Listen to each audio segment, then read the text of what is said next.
لا يكتفون فعلم أن القوم لا يكتفون tidak merasa cukup في أقوالهم وأفعالهم بمجرد عمل الناس بها لاحتمال أن يكون ذلك الفعل أو القول من جملة البدع التي لا يشهد لها كتاب ولا سنة وفي الحديث لا تقوم الساعة حتى تصير السنة بدعة فإذا تركت البدعة يقول الناس تركت السنة وذلك لتوارث الفروع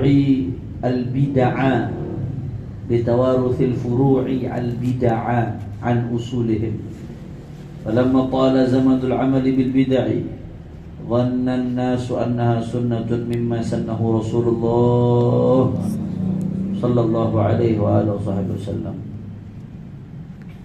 Sama-sama kita hormati para asatidz, para tuan-tuan guru yang mudah-mudahan selalu dalam lindungan Allah Subhanahu wa taala. Hadirin hadirat muslimin muslimat yang hadir pada kesempatan kali ini, kita angkat tangan sama Allah, mudah-mudahan bi barakati majlisil ilmi tidaklah kita keluar dari tempat ini kecuali semua dosa kita diampuni oleh Allah. Yang sakit Allah angkat penyakitnya, Allah sehatkan badannya. Semua yang hadir dilapangkan rezekinya, diberkahi kehidupannya. Amin ya rabbal alamin. Melanjutkan kajian kitab Tanbihul Muqtarrin karya Sayyidil Imam Al-Qutbus Samadani Syekh Abdul Wahhab Sya'rani radhiyallahu anhu. Beliau menjelaskan min akhlaqihim, termasuk akhlaknya salafun salih, itu adalah tawaqqufuhum an kulli fi'lin aw qawlin hatta ya'rifu mizanahu 'ala al-kitabi was sunnati aw al-'urfi li'anna al-'urfa min jumlati syariah. Termasuk akhlak salafun salih itu mereka hati-hati banget sehingga mereka tawakufnya mereka salafun salih, tidak berhentinya mereka salafun salih, berhentinya mereka an kulli fi'lin, dari sebuah fi'il perbuatan atau qaulin atau sebuah perkataan. Maksudnya enggak ngelakuin, berhenti, enggak mau ngelakuin. Sampai kapan? Hatta ya'rifu mizanahu, sampai mereka tahu timbangan perbuatan tersebut adal kitabi aw sunnah, kalau ditimbang dengan Al-Qur'an atau sunnah, awil uruf, atau ditimbang dengan kebiasaan. Nanti akan kita jelaskan. Li'anna al-urfa min jumlati syariah, karena uruf itu termasuk daripada bagian syariah. Jadi dulu ulama-ulama salaf tuh saking hati-hatinya. Kalau kita kan kagak tahu dijadiin kesempatan, aji mumpung kagak tahu, terobos aja dah. Tuh kita tuh yang nggak ada warok, nggak ada zuhud, nggak tahu justru jadi aji mumpung kagak tahu. Karena begitu udah diingetin akan saya kagak tahu. Padahal awalnya belaga bego, nggak mau tahu, bukan jahil yang ma'dzur itu. Nah kalau salaf enggak, mereka kalau nggak tahu, justru ketidaktahuan mereka tentang sebuah perbuatan dalam perspektif Quran Sunnah membuat mereka, saya nggak mau ngelakuin kalau saya belum tahu. Mau pastiin dulu nih, ini menurut Al-Quran nih perbuatan bagaimana nih, menurut As-Sunnah nih perbuatan bagaimana nih, dipastiin dulu. Baru kalau udah yakin, baru dia kerjain. Karena mereka nggak mau sampai ngelakuin yang haram, syubhat aja nggak mau, apalagi yang haram. Dan mereka nggak mau sampai ngelakuin bid'ah yaitu yang bertentangan dengan syariat. Nggak mau tuh mereka sampai ngelakuin itu. Dan juga mereka baru ngelakuin kalau mereka udah tahu secara uruf. Gini, di dalam kaidah fikih ada istilah al-'adah muhakkamah. Ya, kadang-kadang kebiasaan sebuah masyarakat dijadikan tolak ukur. Kapan kebiasaan dijadikan tolak ukur? Ada beberapa pertimbangan yang di sini harus dipegang. Di syariat disebutin kullu ma, di dalam kaidah fikih disebutin ya, kullu ma la dhabita lahu fi syar'i wala fi lughah fa dhabituhu yarji'u ila al-'urfi. Itu kaidah fikih itu.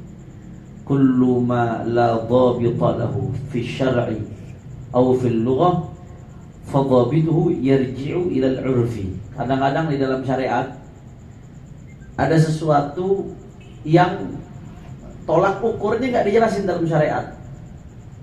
Syariat enggak ngejelasin tolak ukurnya apa. Kemudian secara bahasa juga nggak dijelasin tolak ukurnya apa. Bahasa nggak menunjukkan itu. Maka nanti tolak ukur dikembalikan kepada uruf, kepada kebiasaan. Contoh, saya kasih contoh. Contoh, ya. Ada ulama menjelaskan, bicara hukum pakai speaker. Speaker menurut ulama boleh, kecuali kalau ganggu orang. Kelebihan lagi nggak boleh. Kalau sampai ganggu orang, sampai pada tahapan idza ngeganggu orang, itu nggak boleh. Maka sekarang syariat kan nggak ngejelasin batasan ngeganggu tuh kayak gimana, nggak dijelasin mas syariat. Batasan orang ngerasa terganggu itu nggak dijelasin oleh syariat. Terus secara bahasa juga nggak ada penjelasan dalam bahasa Arab batasan kata-kata terganggu itu kayak apa. Maka tolak ukur terganggu itu dikembalikan kepada uruf. Biasanya masyarakat bagaimana? Oh, beda daerah, beda biasa. Kalau di Cipinang sebelum maghrib emang anak kecil pada sholawatan pakai speaker dan nggak ada masalah. Justru kalau kagak ada masyarakat ngerasa sepi. Betul nggak gitu?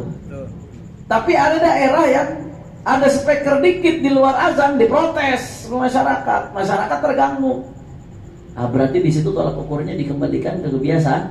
Kebiasaan itu namanya uruf. Nah, kata Syekh Abdul Wahhab Sya'rani, ulama-ulama salaf dulu, kalau dilihat di Al-Quran belum tahu hukumnya, di sunnah dia belum tahu urufnya, dikembalikan ke uruf dia belum tahu juga hukumnya. Quran nggak ketahuan hukumnya, sunnah nggak ketahuan hukumnya, uruf nggak ketahuan hukumnya.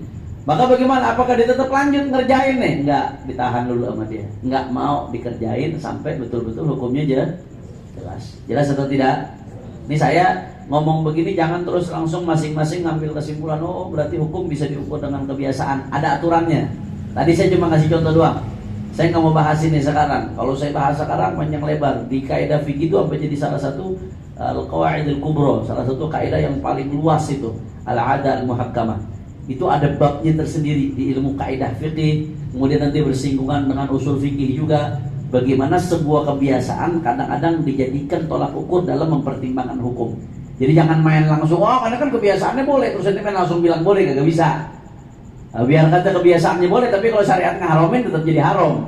Itu ketika nggak ada penjelasan dari syariat, nggak ada penjelasan dari Quran, sunnah, ijma, qiyas, benar-benar nggak ada penjelasan dan nggak masuk dalam hukum-hukum yang sifatnya global, baru itu nanti ada peran uruf di situ tuh. Tapi saya nggak mau rinci karena itu masuk ke kaidah fikih. Kita lagi ngaji tasawuf, bukan ngaji kaidah fikih. Insya Allah. Tapi kita akan banyak bersinggungan dengan masalah dalil-dalil nanti setelah ini.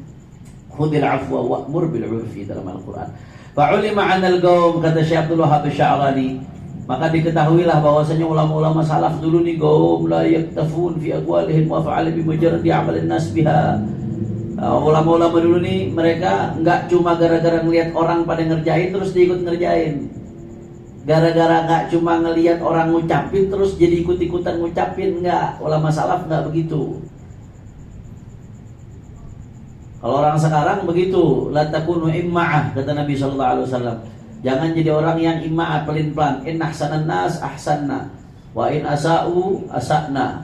Ya, kalau manusia baik ikut baik, manusia buruk ikut rame-rame buruk. Lagi musim ngaji, Piala Dunia ntar musim taruhan ikut taruhan. Nah, nggak begitu, gara-gara orang ngelakuin terus ikut-ikutan, enggak. Bahkan yang kelihatannya orang-orang baik ngelakuin pun nggak sembarangan diikuti sama salaf. Ulama salaf tuh nggak cuma gara-gara ngelihat orang ngelakuin, orang ngucapin, terus mereka ikut ngelakuin, enggak. Terus mereka ikut ngucapin, enggak. Sampai mereka betul-betul tahu timbangannya dengan Al-Quran dan Sunnah, baru mereka berani kerjain. Saking hati-hatinya tuh ulama-ulama dulu tuh. La ilaha illallah. Kenapa kok mereka enggak langsung ngelakuin walaupun itu dikerjain banyak orang, diucapin banyak orang? Lihtimali an yakuna dzalikal fi'li awil qawli min jumlatil bid'i allati la yashhad laha kitabun wala sunnah. Ya, karena enggak menutup kemungkinan, kata beliau. Enggak menutup kemungkinan walaupun itu dikerjain banyak orang, dilakukan banyak orang, maka enggak menutup kemungkinan fi'il perbuatan tersebut awil qawli ucapan tersebut min jumlatil bid'ah, termasuk perbuatan bid'ah allati la yashhad laha kitabun wa sunnah, yang enggak punya dalil baik dalam Al-Qur'an atau sunnah. Hatinya udah mulai berbisik-bisik, kok jadi kayak Wahabi nih Beb. Udah mulai ada bisik-bisik dalam hatinya. Kalau nggak ada dalil Quran Sunnah nggak mau ngerjain. Kok jadi kayak Wahabi nih Beb? Tunggu dulu, ntar kita jelasin, kita rinci habis ini. Ini Syekh Abdul Wahab Sya'rani, jangan asal nuduhin deh. Ini Imam Sufiyah, beliau dimusuhin mau Wahabi yang model begini. Syekh Abdul Wahab Sya'rani ini termasuk yang nggak didemenin sama orang-orang yang anti tasawuf, karena beliau gutmun min aqtabis Sufiyah, termasuk pimpinannya ulama Sufi. Terus bagaimana Beb? Kok konsepnya kayak mirip-mirip tuh? Kalau nggak ada dalil Quran Sunnah nggak mau dikerjain. Ntar kita bahas. Kenapa beliau begitu? Wa fil hadits, karena dalam hadis Rasulullah bersabda, la taqumus sa'ah, ya tidaklah terjadi kiamat, hatta tasira sunnatu bid'atan, sampai-sampai yang sunnah dianggap bid'ah, yang bid'ah dianggap sunnah. Sebaliknya, hatta tasira sunnatu bid'atan, sampai sunnah jadi bid'ah, yang sunnah jadi bid'ah, dianggap bid'ah sama orang.